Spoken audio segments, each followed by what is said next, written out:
नऊ बापरे ऐक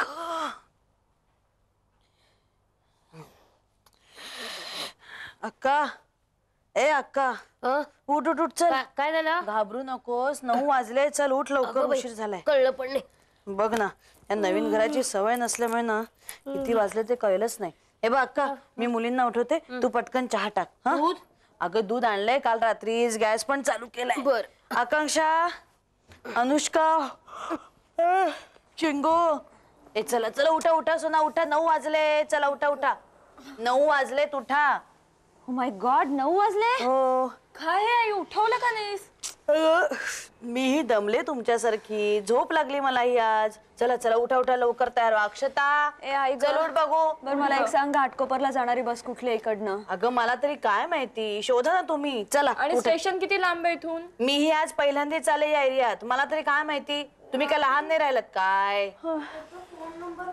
आता हिला सकाळी सकाळी कुणाला फोन करायचा आहे उठ बघू आधी तू चला चला आवरा मी आंघोळ करून घेते नाही तुमची मी आधी आंघोळीला जाते नाही तुम्हाला आवरायला वेळ लागतो आधी मी जाणार माझी गाडी येऊन खाली उभी राहील 15 मिनिटांत तयार मला व्हायचं. सोडशील गाडीनी अजिबात नाही तुम्ही भरपूर वेळ घेता तुमचं तुम्ही जा आज रेल्वेन जा बस जा तर रिक्षान जा मला काही सांगू नका काय अगं दूध नासलं अरे देवा आरल्यात कसं उतरलं सगळं हाताशी असायचं सांगत होते मी तुला सांगत होते आगाऊपणे बोलू नकोस शी ए अक्षता ए तिला उठव बघू उठ, चल उठ उठ चल गं बाई. चल तयार हो आणि पटकन दूध घेऊन ये जा मारते शोध काय? जरा कुठे ते उठ चल ए चला उठा ग लवकर मी तयार होते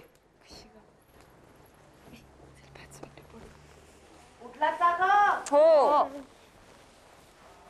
मग ते थोडं आता आता मी आज गार पाण्याने आंघोळ करते अगं ए बायानो जेवणापर्यंत तरी उठा हो राहू दे आता चहा जाऊ दे अक्का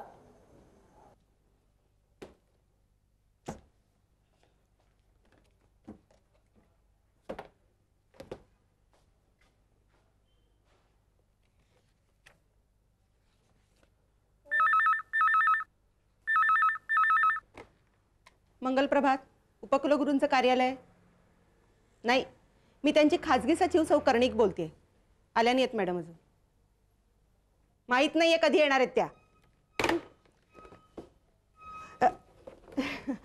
मंगल प्रभात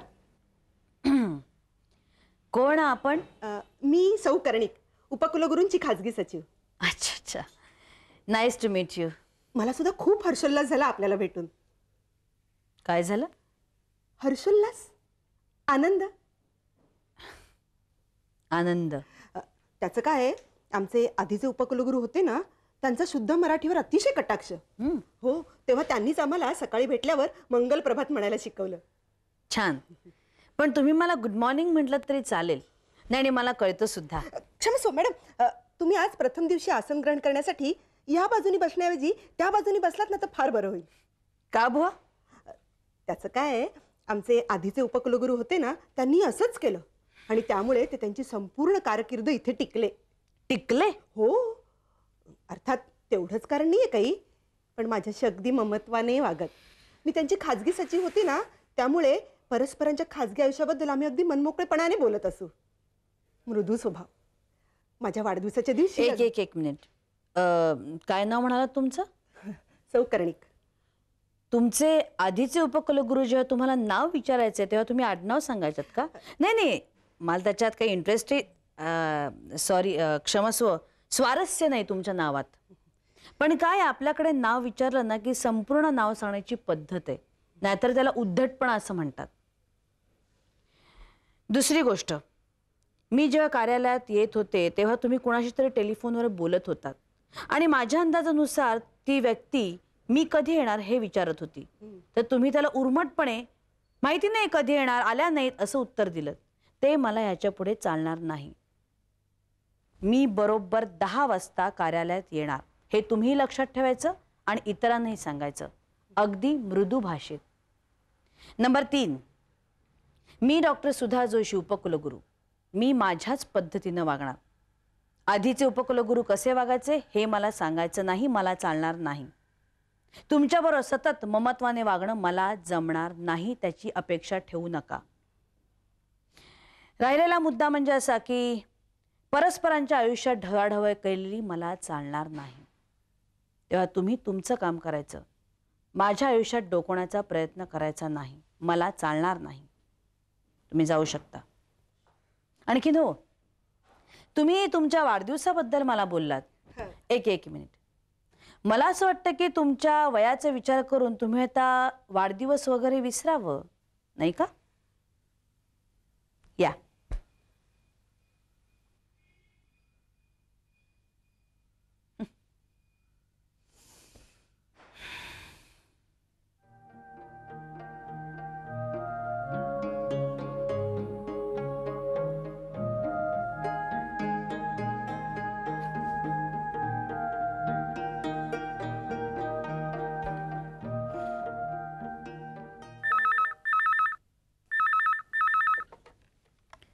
हॅलो, डॉक्टर सुधा जोशी बोलते. Congratulations vice chancellor Sudha Joshi.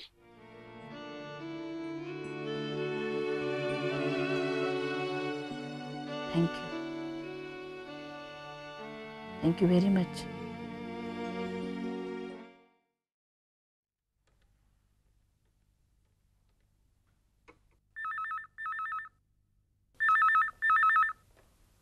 Hello, Kulkarni है. मंगल प्रभात. मंगल कोण बोलतंय? सर, मी सुधा बोलतेय. Oh Sudha Joshi. Good morning. Good morning. Vice chancellor doctor Sudha Joshi बोला, काय म्हणताय? मंगल प्रभात सर. हे काय नवीन? अहो, माझी इथे बॉस आहे ना. तुझी आणि बॉस? हो, म्हणजे असं ती तरी स्वतःला समजते. तर त्यांनी आलेल्याच इथे मंगल प्रभात, क्षमस्व आहे, हर्षोल्लास असले शब्द वापरायला सुरुवात केली. मग मी माझ्या नेहमीच्या पद्धतीप्रमाणे उत्तम लेक्चर दिलं आणि तिला गप्प बसवलं. तर अभिनंदन. बोला, काय म्हणते तुझी नवीन खुर्ची? खरं सांगू, मला सांगायला काहीच हरकत नाही. काटेरी आहे. मग आय एम शुअर तू नक्की यशस्वी होणार. का सर? का? अगं, तू ते काटे बोसणार नाहीत ह्याची काळजी घेशीलच, पण नुसतं स्वतःला नाही तर इतरांना देखील बोसणार नाहीत याचीही काळजी घेशील. माझी खात्री आहे. पण सर, मला खात्री नाहीये, अजिबात नाहीये. सर, माझ्या मनावर एक दडपण आलंय, फार विचित्र दडपण आलंय. अगं, असं होतं. कुठची नवीन जबाबदारी स्वीकारल्यानंतर सुरुवातीला असं होतंच, पण नंतर सगळं अंगवळणी पडतं. खरंच सर, खरंच तुम्हाला असं वाटतं की? माझी निश्चित खात्री आहे तू यशस्वी होणार. ही जबाबदारी तू निश्चित पार पाडणार. अगं, या संधीचं सोनं करशील तू, सोनं. पण सुद्धा व्हाईस चान्सलर पद म्हणजे निखार आहे बघ. आपल्या दार्वेकर मास्तरांच्या नाटकात वाक्य आहे बघ, वराडी माणसामध्ये, पदर तर पेटला नाही पाहिजे आणि निखारा विजला नाही पाहिजे. हो सर, थँक्यू. Most welcome.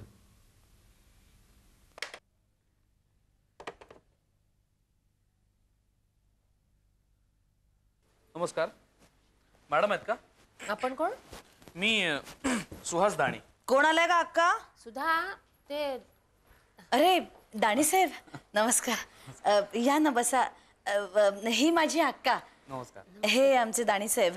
नाही, ऍक्च्युली मी साहेब वगैरे कोणी नाहीये. खरं तर आता आमच्या सगळ्यांच्या बॉसच आहेत या.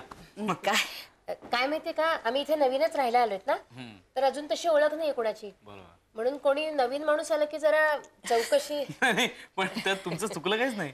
आणि चौकशी खरंच करायला पाहिजे. आता तर तुमच्याकडे येणाऱ्या जाणाऱ्यांचा राबता इतका वाढणार आहे. अपरिहार्य आहे साहेब ते. पण तुम्ही उभे का? बसा ना प्लीज. शुअर.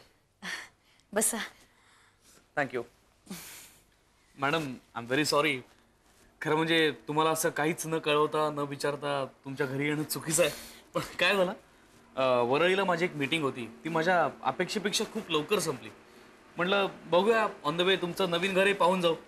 खूप बरं झालं साहेब. नाहीतर आमच्याकडे तुम्ही असे तुम्ही चहा घेणार की कॉफी? नाही, काय नको, माझा चहा झाला मीटिंगमध्ये. असं कसं?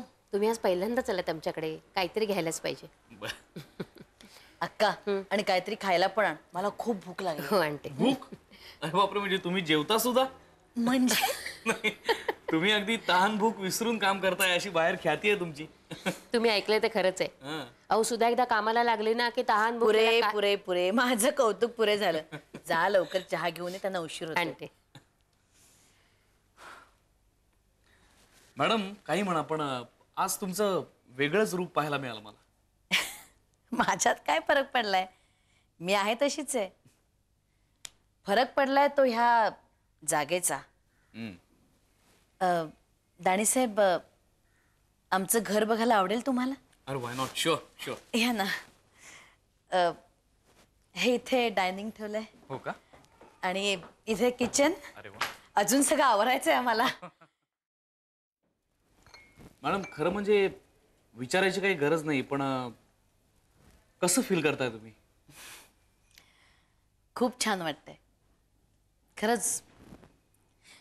पण दाणीसाहेब, हे जे सगळं वैभव आहे हे माझ्या एकटीचं नाही आहे. तुम्ही सगळ्यांनी जर मला सहकार्य केलं नसतं तर मी ह्या पदापर्यंत पोचूच शकले नसते. मला हे सगळं मिळालंच नसतं. मॅडम हा तुमच्या मनाचा मोठेपणा आहे.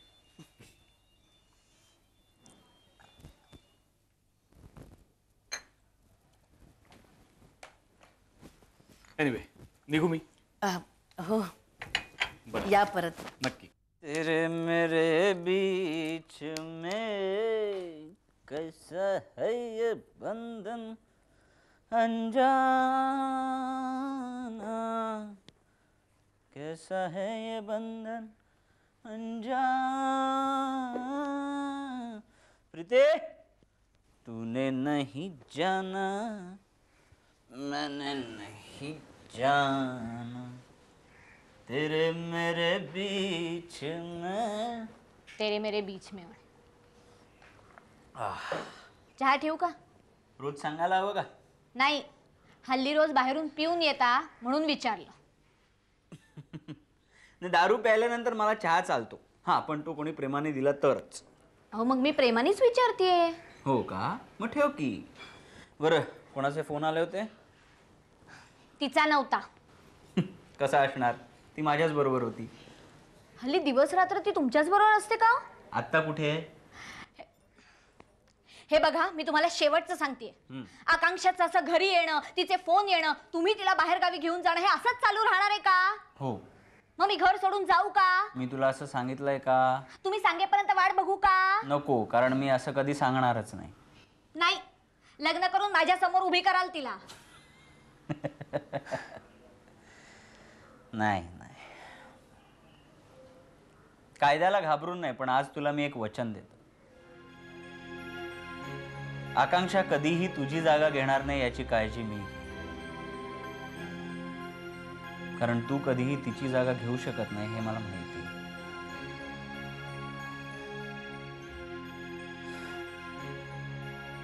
मला चहा मिळेल का? सौभाग्यवती प्रीती वीरेंद्र शिरोडकर.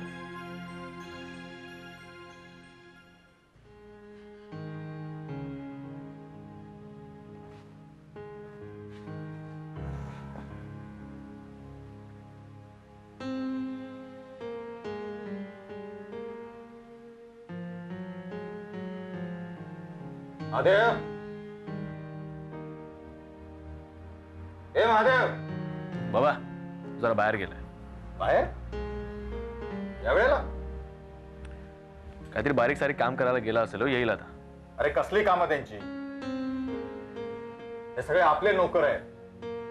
त्यांना त्यांची कामं करायची असतील तर आधी करायची किंवा नंतर करायची, आमच्या वेळेला नाही.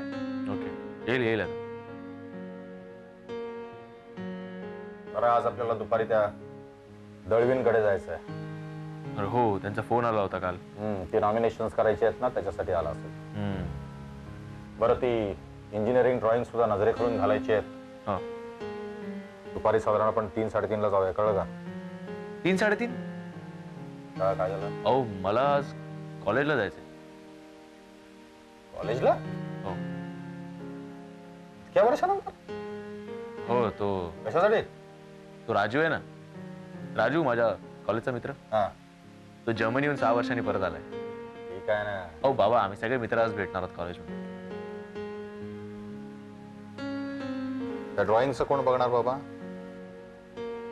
कोण नजरे खालून कोण घालणार ते सगळं? हा, अरे मित्र वगैरे सगळं कॉलेजमध्ये असताना ठीक आहे बाबा. नेहमीच्या आयुष्यात काही उपयोगाला येत नाहीत, काही कामाला येत नाही ती. एकतर तुम्ही कॉलेजमध्ये शिकवत असाल तर, किंवा तुम्ही एकाच व्यवसायात असाल तर उपयोगाला येतात. एरवी सगळे साबणाचे बुडबुडे एमटी. तेही त्या वेळात सगळेच उडवतात ना, अगदी मनापासून. पण नंतर त्यांची आठवण काढली तर कुठे बिघडली. It's fun. बरं, हे सगळं असं पुन्हा ठरवायच्या अगोदर मला जरा विचारत जा बाबा. हो, किती वेळ चालणार आहे तुमची मीटिंग? उशीर होईल. म्हणजे सगळं उद्यावरच गेलं नाही का? महादेव सुद्धा कुठे गेलाय? बरं, उद्या तरी जमणार आहे का तुला? अहो, उद्या मी आणि आई श्रीकांत मामाकडे चाललो. नाशिकला ना? हो. किती दिवसासाठी? परत कधी येणार? बघू, कदाचित आलो तर संध्याकाळीच येऊ, नाहीतर मग नाहीतर 2-3 दिवसांनी.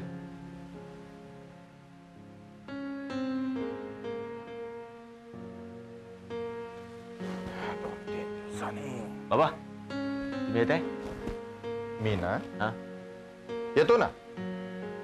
कंपनीला कुलूप लावतो, भगवं वस्त्र घालतो, त्या ब्रह्मगिरीवरती एक आश्रम काढतो नाशिकला, झोळी लावतो एक. आपण सगळे दारोदार जाऊया फिरायला. काय बाबा, चला जरा तेवढा चेंज 2 दिवस. चेंज निशांत, आपल्यासाठी चेंज म्हणजे फक्त एक नवीन प्रोजेक्ट तरी करायचा किंवा कोणाची तरी कंपनी टेक ओव्हर करायची. That's our change. हो, पण आपल्याला एक मन असतं, त्याचं काय? मन मन तो रस्त्यावरती ओझी घेऊन फिरणारा जो माणूस असतो ना, किंवा आपल्या तळ हातावरती भाकरी घेऊन जेवणारा जो माणूस असतो ना, त्याला विचार मन म्हणजे काय. आहे का त्याला मन? आहे का त्याला मनशांती? मन मनशांती. हे मनशांती त्यांनाच असतं रे, जे ऐशोआरामामध्ये गादीगिर्द्यांवरती मस्तपैकी लोळत पडलेले असतात. दररोज हातपाय हलवतात ना, त्यांना नसते मनशांती. बस बस बाबा, इनफ. खरंच धंदा, व्यवहार, बिझनेस ऐकून डोकं फिरायची वेळ आली. काही उपयोग नाही माझ्या शिक्षणाचा. थोडंफार टॅलेंट आहे, तेही कुठे वापरता येत नाही. सतत सतत आपलं टेन्शन घ्यायचं. अहो, वेळ लागेल मला. कधीतरी त्या सायकॅट्रिस्ट कडे जायची वेळ येईल, नाही तर एक दिवस काही होणार नाहीये तुला, काही होणार नाहीये, खात्री बाळग. अरे, मी सुद्धा अशीच टेन्शन घेऊन 2 अटॅक येऊन अजूनही ताठ उभा आहे नवीन टेन्शन घेण्यासाठी. काय झालंय मला? काही झालेलं नाही. तुला काय होणार?